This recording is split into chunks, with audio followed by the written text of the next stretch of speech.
A wonderful morning and wonderful evening to all the participants. Today we are in day 28 of this 33-day My Time Self-Transformation Program. What a wonderful journey, my dear friends. All these days we have been learning how the scientific way of spirituality.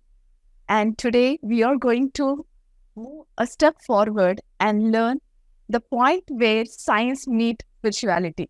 And for that, we have Kris from Australia. Hi, Hari. Hello, Manisha.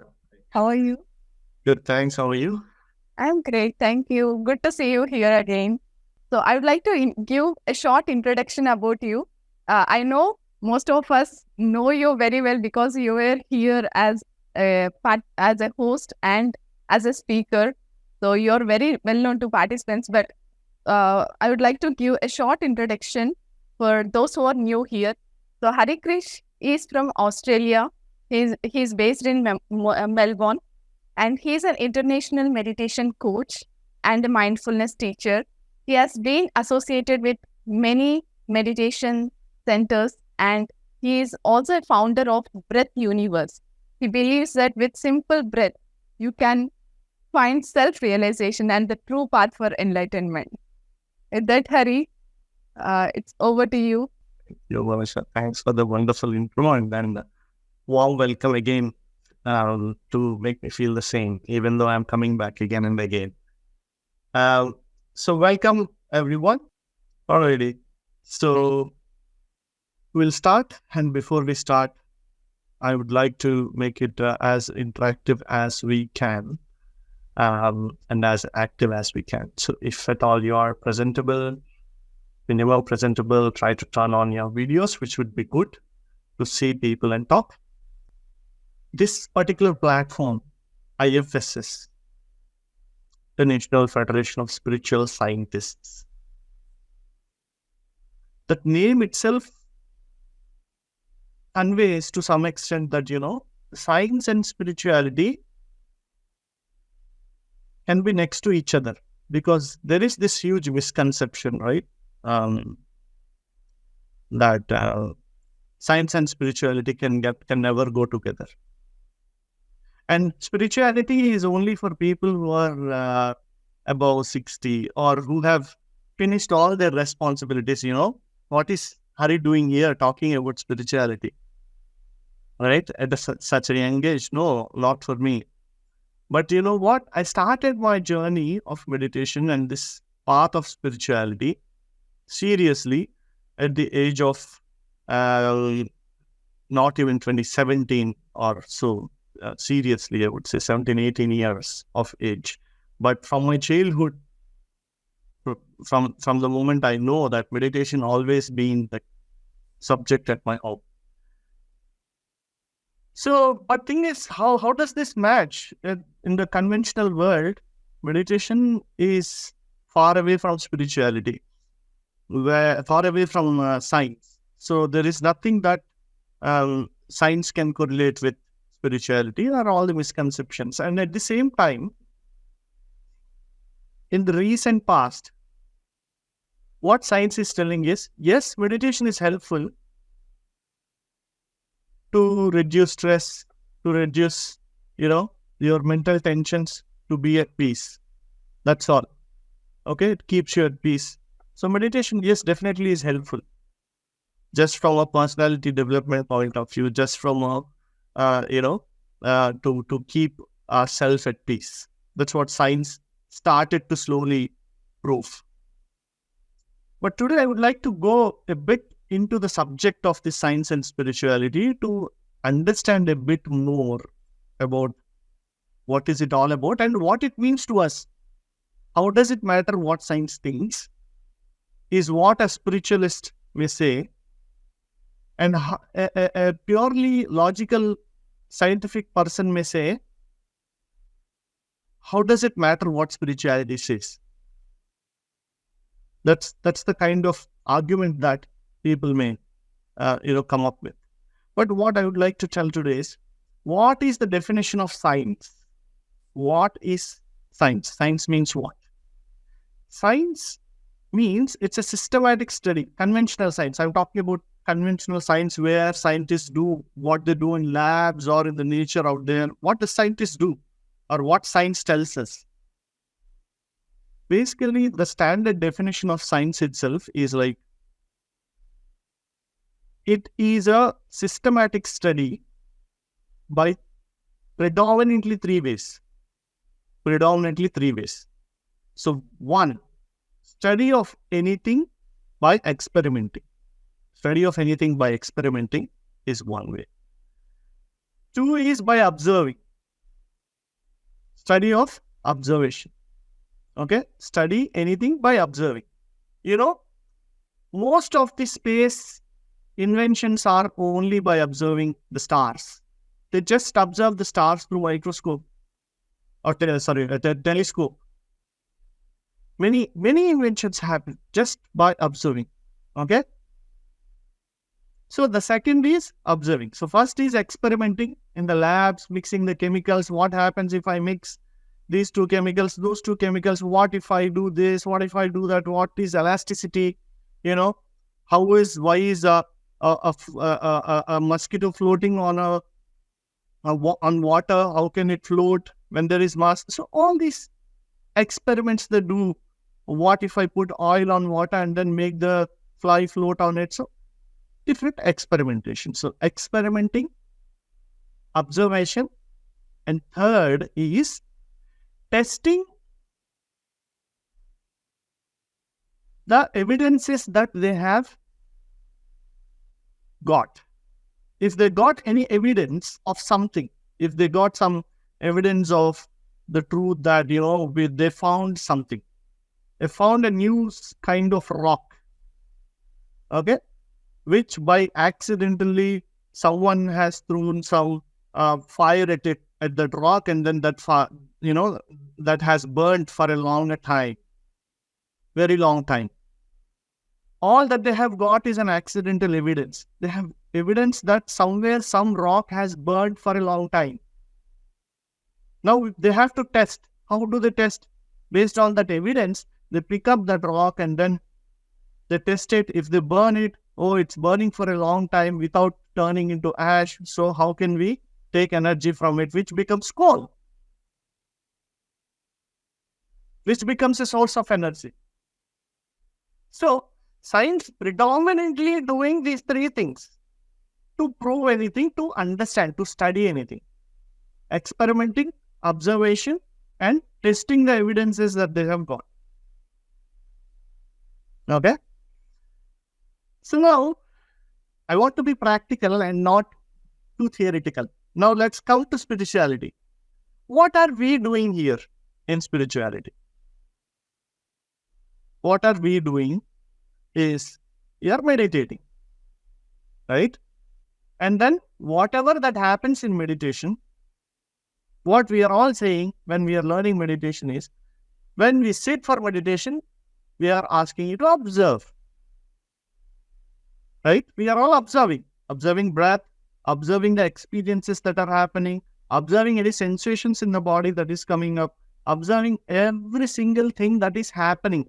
We stop doing everything and we are observing. Right?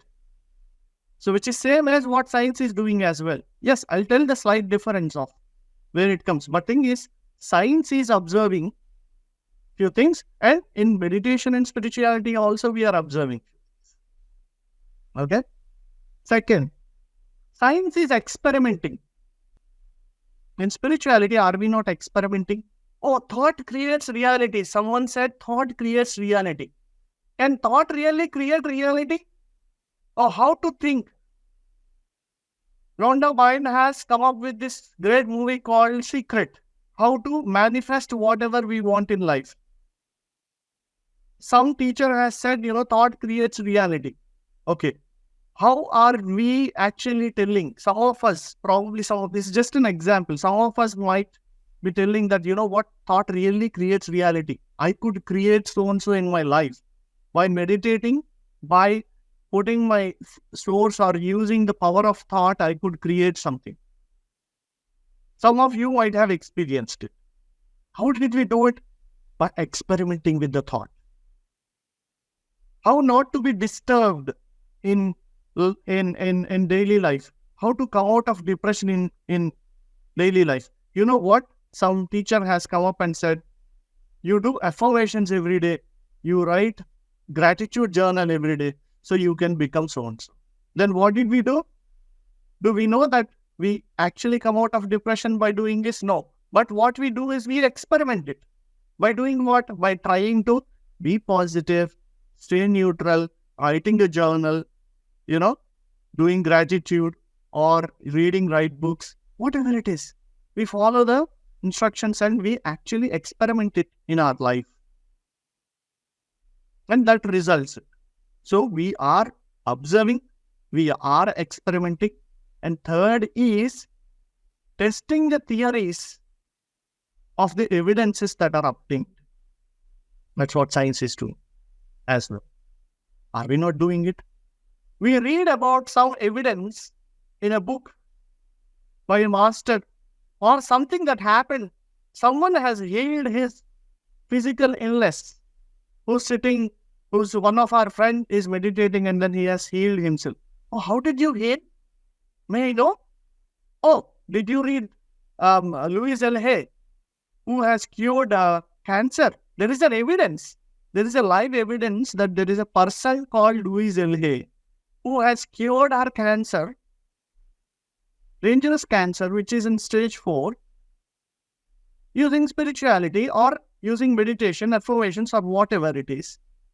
And there is an evidence. And based on that evidence, there are so many people in the world today have cured their physical illnesses just by getting inspired by people like Louis L. Hay or Joe Dispenza, who has come out of a very serious injuries through an accident that he had to go through. And he is an author of this great book called You Are the Placebo. So there are evidences that we take and then we test the evidences on ourselves that, if it works or not.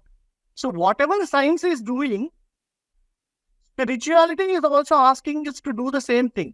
Observe everything that is happening in meditation. Experiment on yourself, how your mind works, how your body works, how our emotions work. Experiment. Put into practice what is happening, how to control thoughts, how to be stable. Put everything into practice. Experiment is what we are doing. And then we are also testing the evidences that we have received, that we have obtained as part of our path spiritually. So we are doing the same thing. When I say we, the people who are actually doing meditation or practicing spirituality are predominantly doing the same thing. But where is this gap created between science and spirituality? Why they say only conventional science, which is being experimented by the scientists, is called science and not spirituality a complete science? Because science deals with objects. When I say objects, science deals with things that are outside this system. A scientist understands how a coal works, how mixing few chemicals works, how a mountain is formed, or how a human body works. Not his body, how a human body works. He actually dissects and opens and checks other people and then see how the other human system works. So the conventional science works on objects. But the spiritual science works on both objects and subjects as well. And the subject here is ourselves, predominantly subjective research. So what science does is, if there is a question, what spiritual science does is, when there is a question, it goes into the subject inside and tries to find an answer. And very few conventional scientists also have agreed to it. Masters like Albert Einstein or Nikola Tesla. They said that they first create what they want to experiment outside has already been experimented inside them, has already been manifested inside, and then they project what has been created inside outside, which was more effective. And why they have done is to prove to people that, you can create all these things outside with the inner energy that you have. So science and spirituality goes hand in hand. In fact, they are not separate. The way that science handles about objects and spirituality handles about subjects and objects, both, in fact, I would say, because if we want to know what is coal, yes, we can know by, meditating and understanding about it, reading books about it, researching about it more effectively about objects as well. No, nothing is stopping us or the people who are meditating to learn about any of the objects outside. In fact, we can learn more effectively because the sensibility or the awareness or the power within us is more refined and more meaningful. We understand everything correlating to the meaningfulness of life. Because spirituality or the meditation is making every one of us more and more sensitive. The more sensitive we are, the more deeper we can observe, the more effective we can experiment, the more stronger that we can test all the evidences. Because we are sharp. We are pretty sharp. We are pretty fast. We are pretty sensible. We know where to cut, what to open, what to check. Not blindly getting or jumping into things. Sensibly getting into every aspect around us and also inside us. So, now another gap is, it's all in the understanding where, let's say we have pain. Okay? We have pain. Science has invented an instrument called dolorimeter to measure how much pain we have. Until science invents that instrument, humans never had pain before. Pain was already there. Until the conventional science has discovered some stars. That star was already there or not there before? It's already there. So the conventional science always tries to find what's already there.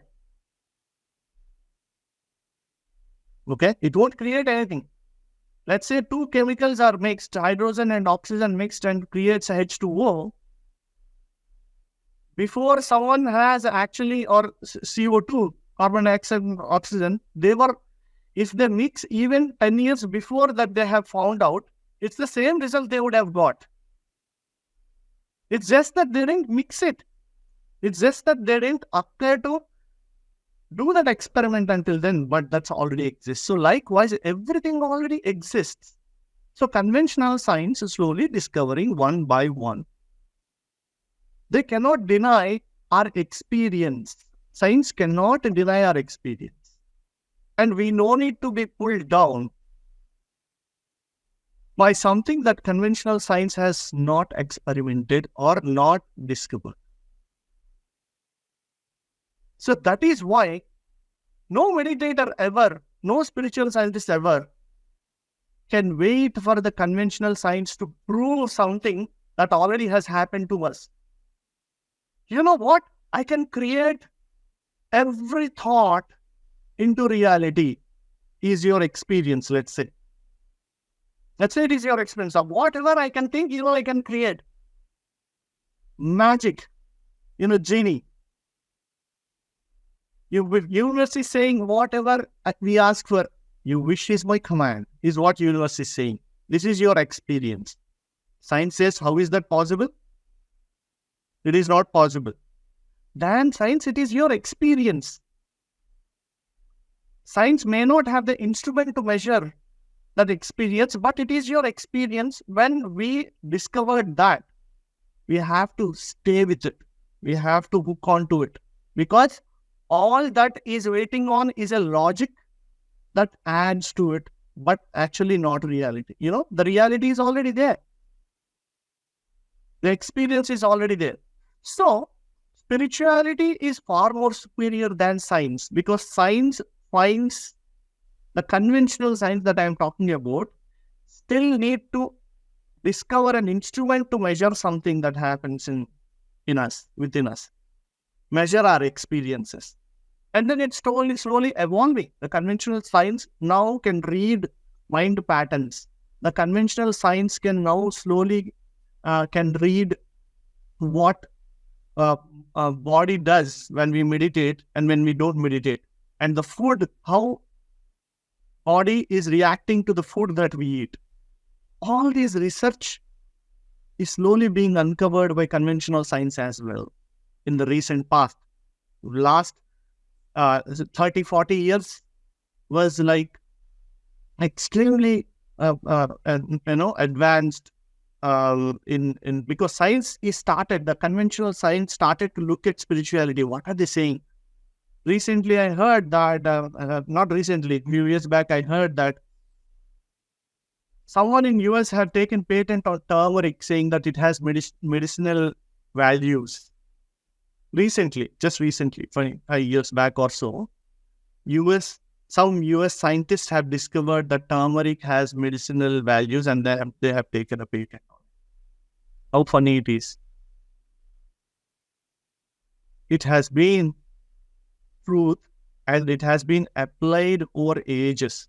So, science has come now to discover that it happened. The conventional science. Now, coming back to the subject, what I want to convey today is, being a scientist doesn't mean that a conventional scientist, every person who is meditating, every person who is ready to observe, experiment, and test the evidences that we have received in this path of spirituality through books, through masters, and through people, are spiritual scientists. And that is the way to go. I'll tell a small story about myself. That this is the most interesting and the most, very close to my heart. This subject is because I've been very closely associated with Patriji, who was a founder of PSSM for many, many, many years. And I met him during my teens, when I was actually in a total fun mood, jump around, play, watch movies.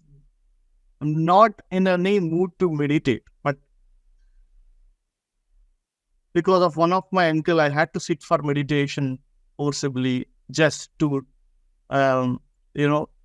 just out of respect.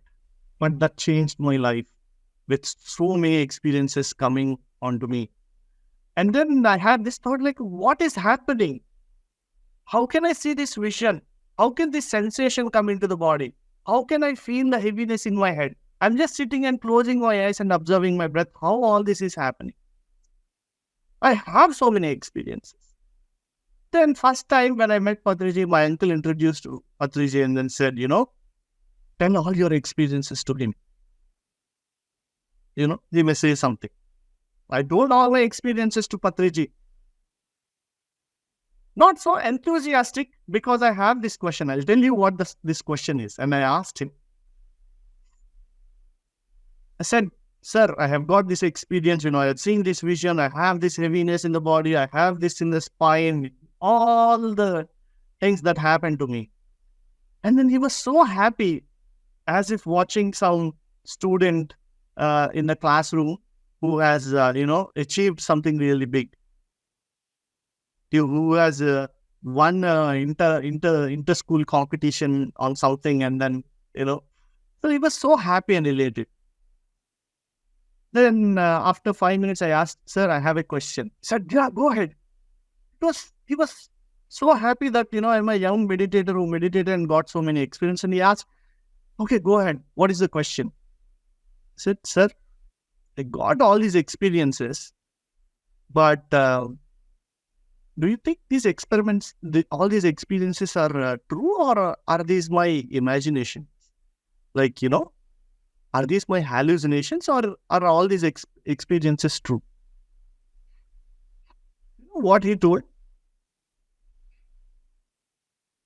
"I'm sure if any other guru, any other spiritual guru in the world, should generalize, at least the gurus that I have met, would have told, yeah, these are right. Your meditation is authentic. You have meditated, you got this experience, so it must be true." That's what any other spiritual guru would have told, in my point of view, or at least the type of gurus that I met in my lifetime. But you know what he said? He shouted at me like left and right, saying that, "Why should I approve your experience? Why should I tell whether your experience is right or not? Why should I give you a certificate to your experience? Why the hell are you asking me if your experience is right or not? Why did you even get up without knowing if your experience is authentic or not?" Buddha never went to anyone to get a certificate about his enlightenment. He never went to any guru and then said, "Hey, you know what? I think I am enlightened. I have this feeling. Am I enlightened? I can see everything as one. Am I enlightened?" He didn't go and ask anyone. He didn't seek approval from anyone for his experiments. Said, if you want to be a meditator, live like Buddha, otherwise go and die. Live like Buddha, otherwise go and die. At such a young age, probably I was 17 years or so, this was the most profound spiritual message that I could get from any master. And this has changed my life. He literally asked me to be a scientist. The scientists go and seek approval from anyone on anything in their life, in whatever that they have discovered. No. That means we have to find out what it is. We have to go to the depths of what it is. That's what Buddha has done. That's what Krishna has done. That's what Jesus has done. That's what every single spiritual master who is enlightened has done. That they never seek approval from anyone. And that is the true nature of a seeker should be. That's what every single one of us should be like. We should not follow or create a new religion by following someone. We should not create a new cult by overly admiring someone. We should get the knowledge, but at the same time, we should stand on our feet and approve every experience for ourselves. For that, this scientific mindset of exploring and finding everything by ourselves is the key. Otherwise, we'll fall into the trap. What is the trap? Trap of getting everything approved by someone, which will never make us a true spiritual seeker. It's like following another holy book. It is like following another Swamiji. He was the only master that I have come across who told the humanity that you are the master of your life. You have to find everything by yourself. You have to figure out everything by yourself. It may look like a hard way, but it is the right way, and that's what every master has said. I will guide you. Do you have a question? Sir, I have got this experience, astral experience about third eye. I want to know more about it. What does it mean? Wonderful. You got your experience. You're not denying your experience. You want more information? You know what? Read you forever. Oh, you got this beautiful experience. You know what? He calls someone and then says, Mas, you know what? He has got third eye experience like you did last week. Can you both go aside and talk? Share your experiences with each other? More information. What is happening? A scientist has observed something. And what is the guide doing? What is the master doing? The teacher doing? Is providing you with additional information which can make you step forward in your journey. Which can make you move forward in your journey. So that's what a guide does. So this whole view into spirituality has changed my life totally and make me a true spiritual scientist. I played with my thoughts. How well used to meditate for 7 to 8 hours a day for a few years. Oh, I have done crazy experiments with my thought. Extremely crazy experiments with my thought. Some of the people around me have the case studies on the experiments that we have done. Oh, in India, they carry the gas cylinder and come to our house. Oh, if thought creates reality, I will sit in meditation and then now I don't have gas cylinder at my home. Now the gas cylinder has to come if thought creates reality.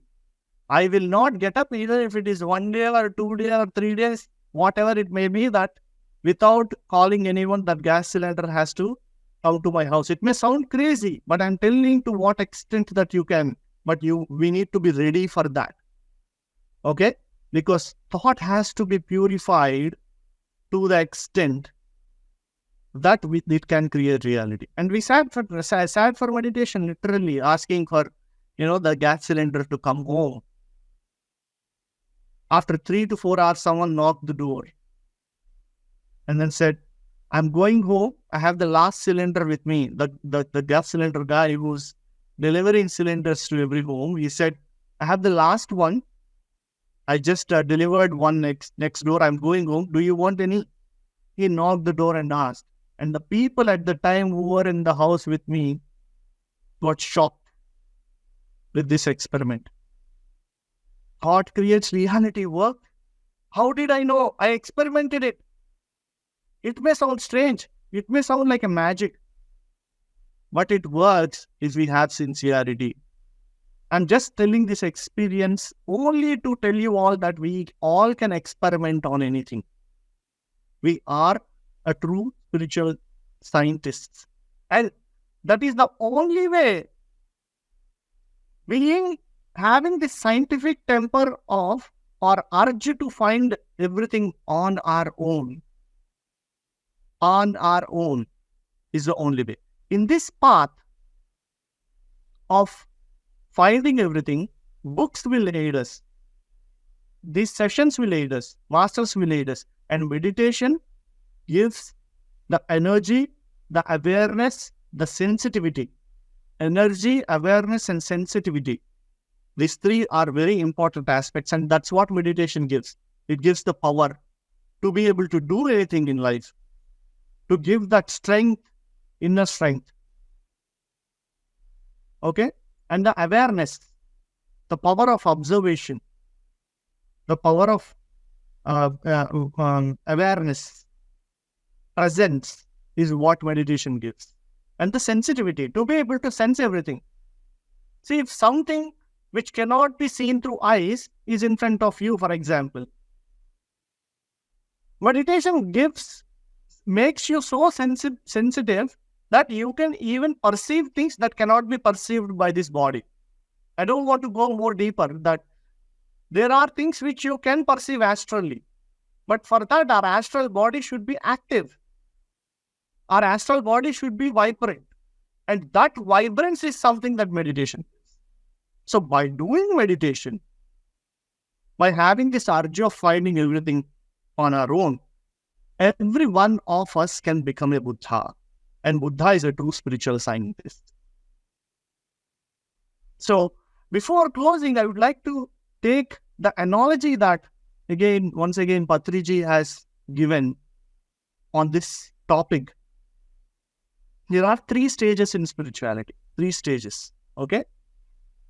The first stage is disciplehood. He says disciplehood. What is disciplehood is? Buddha wanted to know about suffering. What is this suffering? And then he went out, started finding it. Go to masters, book to book. Every master, every holy book. He read everything. He went and learned everything, tried to learn everything. That's the disciplehood, where your journey has started to learn everything. And second stage is you meditate. You understood what is suffering. You understood what is the right path. You know how to meditate. You understood yourself. You realized yourself. That self-realization has happened to you. And that is the masterhood, is what he says. Where you have become master of yourself. You understood that I have all the energy. If I want energy, if I want to do anything, I need to meditate. I have everything in me. I can control my mind. I can control my body. I can create everything for me is the masterhood that we have. And the third is researcherhood or a teacher. Where it's not just about knowing that we have strength, but applying this strength, applying this energy. The master knows everything. But we become that researcher when we start applying this energy into our daily life, and we start applying this knowledge into ourselves. Thought creates reality, applied. I have everything applied. Being in the present moment, applied. When we apply everything and then start to teach everything, this is the researcherhood or a teacherhood. And this is the ultimate. That's Buddhahood, is what I call. That's the third stage is Buddhahood. So every spiritual seeker has to pass through these stages. And the message of IFSS is to guide every spiritual seeker to be scientific and walk this path from disciplehood into the researchhood. IFSS platform is giving every single opportunity, every single tool that every human being needs to apply the science of spirituality into life and make all of us spiritual scientists. And being a spiritual scientist is the only way to become into a masterhood and to be a true spiritual researchhood or a teacher or get into this Buddhahood. So science and spirituality are not separate. Science and spirituality are same, one and the same. We are all experimenting, we are all observing, we are all testing our evidences, and that's what IFSS is all about. And with this on this opportunity, I would also like to mention great masters like, Rajan sir, Swarnalata madam, who has been holding this flag for so long, all these years, because they know the importance of this platform in creating true seekers of spirituality. And then not just, not disciplehood. This platform is not for creating any disciplehood. No need to, bow to anyone. We have to bow to ourselves. And the true science and uncover every spiritual scientist within us is the goal and aim of an International Federation of Spiritual Scientists. And then before going into Q&A with this, I would like to convey my deep gratitude to Rajan sir and Swanlata madam and all the other organizers who are holding this flag. And of course, we all of us always with IFSS holding this flag of making everyone as a true spiritual scientist. So with that, I think I have given a lot of information, touched upon a lot of information. This can be broken into at least 50 to 60 classes, I would say. Many of the terms that I have used. But I tried to cover the outer layer of what science and spirituality is. So if you have any questions. I have come across many people where, though they are meditating for many years, they are unable to create or reap the deeper benefits of meditation. Superficially, they're able to feel or they are able to feel the peace, but they are unable to go to the depth of meditation where they can create their reality. So, what is the gap that they need to fill? It's a very good question. It becomes dormant at one point. Initially they were like so enthusiastic. I got the peace. I was so disturbed. Now I got my peace. After a year or whatever time, you feel bored, spiritual boring, feel like, I don't know what is happening. Okay, I'm sitting and then no thoughts are coming or probably, yeah, I sit, but, nothing happens after that or what is there. It's the same thing from past 10 years is what people say. What I would say is, I think it's very relevant to our session, What if you keep on collecting books at your home and then not read them? What if you keep on preparing food every day and not actually eating it? Okay, every day you go to kitchen and then you make something really nice. You make something, but you don't eat. And you get some new book every day and then you don't read. And you bring a new friend every day home but you don't talk to them. So you go to every place. I heard some people, I hear some people say like, you know what? I went to Switzerland. I sat in my room and meditated. Okay. I went to so-and-so place. I went to a beautiful waterfall and then I closed my eyes for 5 hours, meditated and came back. Okay. I'm not saying the other way around. Yes, you should meditate. But at the same time, when you actually do meditation, when you go to some place, you have to explore. You have to apply. So likewise, in meditation also, we receive something every day. Whenever we sit for something, we receive something. But we are not open to apply it in our life. Then what happens? We keep on collecting this knowledge, energy, overwhelming knowledge. We always feel peace. We always feel energetic. We know what to do. You know what people say? Oh, we should not lie, but people lie. Or we should do something. Something from inner has told that, you should be more bold. Okay? Then we write it down. You know what? Everyone should be bold. And they say on stage as well, everyone should be bold. Everyone should be like, open to everything. But they are actually not open to everything. Taking the messages or the energy theoretically, but not applying. This is where this today's concept of being a spiritual scientist comes.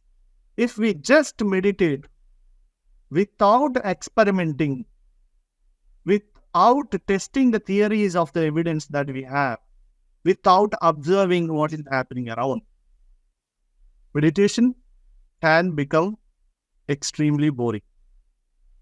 Okay? Especially if you sit for meditation, then don't get up. If you don't want to experiment, because you want to be in that state of everything. But we have taken the body, right? Everyone says that, the spirituality, the conventional spirituality has said that this body is impermanent. There is nothing good about this body and the mind. Then why did we take the body? Why didn't we stay as a soul? Why did we come here? Oh, money is just impermanent. Why did you take this body and this material things and then to cover the body to system, marriage, kids? Why all this? We all had a choice of staying as a whole. Taking birth into this body and this mind into this society and in this environment is not a curse. It is an opportunity for us to explore and expand our consciousness by experimenting, by becoming a scientist. They have given this subject. You go into a lab. You are a science student. You want to do something. They have given you a lab with all the chemicals there, and then, you experiment and then find out. Okay, I want to figure out why this anger is coming. And then they said, you know what? Can you please go experiment? You have all the subjects that trigger anger around you. Okay, so I'm giving you enough people to irritate you. Can you please meditate and experiment and then see how you can come out of this anger or handle the anger in the right way? But if we don't do that, meditation becomes boring. So we have to apply the knowledge. The true way to make this path way more interesting is to be a spiritual scientist. Keep experimenting. What are you reading? I read You Forever. I don't want you to scare, but I read You Forever. Did every single experiment in that. They said, Ouija board, sit in the night, open the Ouija board and do it. I don't want to scare you to do all these things. Now, we had that environment and the guidance as well, but we did every time experiment. Our power of now, why cannot we, how to bring ourselves into present moment? What happens now? Oh, different types of breaths. Okay, what happens if we take different types of breaths? Thought creates reality. Oh, astral body. What is astral body? What are astral projections? How does it feel if you meditate in a graveyard? How does it feel to meditate in a street? We did this experiment some time back that, thought we should be able to cut the thoughts. When we sit in temple, we feel so peaceful. When we sit in a marketplace, we feel disturbed. We used to go into the streets and meditate on the streets, by the side of the road, where there is traffic, dust, pollution, everything. Can you sit and meditate there? How does it feel? What difference it makes? What is actually disturbing when there is a lot of traffic around? What is contributing when there is silence? What is contributing when there is music? Do it. Create something. What we learned, apply it. And that's what makes it more interesting and not boring. Experiences that we get in meditation is a bit different to experimenting. Okay, experimenting what we learn. So what sort of experiences we get in meditation is absolutely what we need. Okay, we get what we need because there is no limit to the number of different types of experiences that a person get. There are millions of experiences that one may get in meditation. But thing is, we don't need all those tools. Experience is nothing but a tool. We may not need all those kind of tools or experiences to accomplish our life purpose or to accomplish the experiments that we need to do in our life. That is one. Two is, yes, longer meditation helps because initially we are not sensitive enough. Even the experiment is happening, right? We are not sensitive enough to experience it. Sometimes, some people say, I got a flash of experience. It could be third eye, for example. A flash of vision and then it disappeared. Okay? Why did they come? Why did this? They were saying something, but I am unable to perceive what they are telling. That is because that we are not sensitive enough to be able to perceive what they are saying as well. That experiment is not missed because whatever that we need to get, right, it will definitely come to us if we are doing meditation. But that may come through an experience, or that may come through a book, that may come through a person, or that may come through another external experience as well. Okay? So, yes, initially longer meditation definitely helps in sharpening our senses. Once we are sharpened, right, we don't even wait for a meditational experience. So, for example, I used to get a lot of third eye experiences initially when I used to do a lot of meditation. Now, I may not get as many third eye experiences as I used to get, and I don't wait for it because end of the day, experience is not what matters. The content of that experience is what that matters.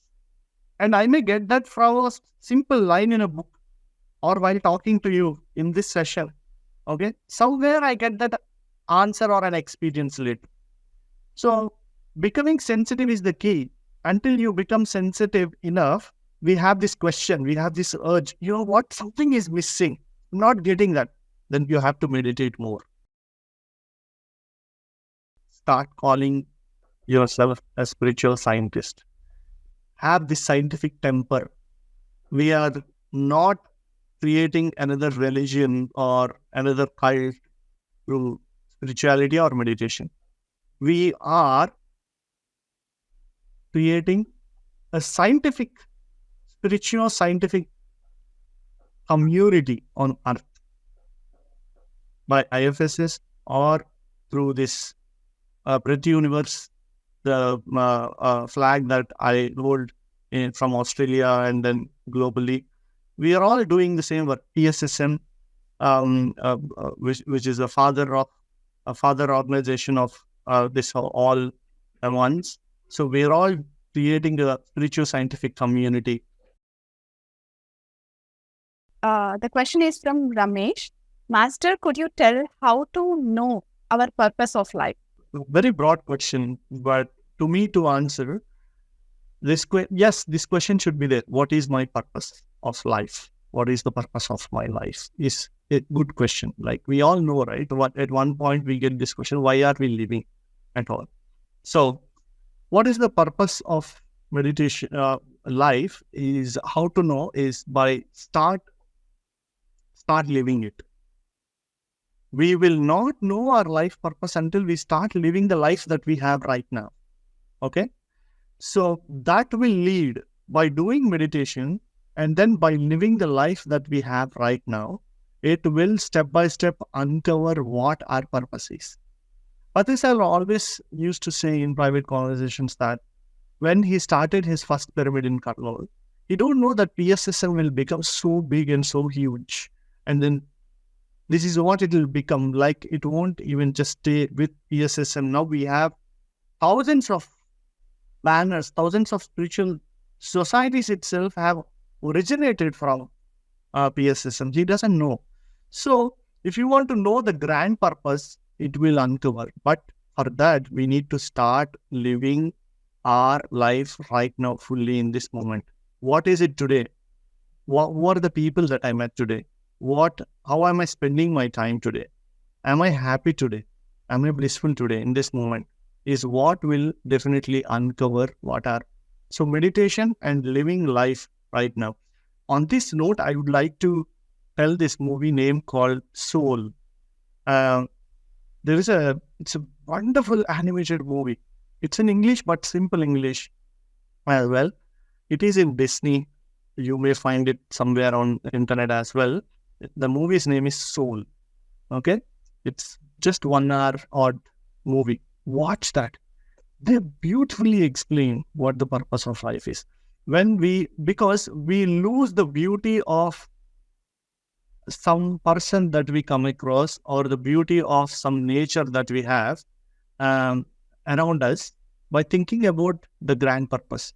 By thinking we won't know what our purpose is, but live this moment, it will be uncovered. And that can be expanded to a larger extent, but we'll talk about this topic in our upcoming sessions in detail. But for now, live this moment gracefully and happily. That will uncover our life grander purpose. Okay? Thank you, Hari. Thank you so much again for your profound knowledge in sharing this wisdom with us. And thank you, my dear friends, for joining us on the behalf of our partner organization, Shambhala Solutions, Breath Universe, and Meditation Magic. I thank all the participants for your time and for meditating with us.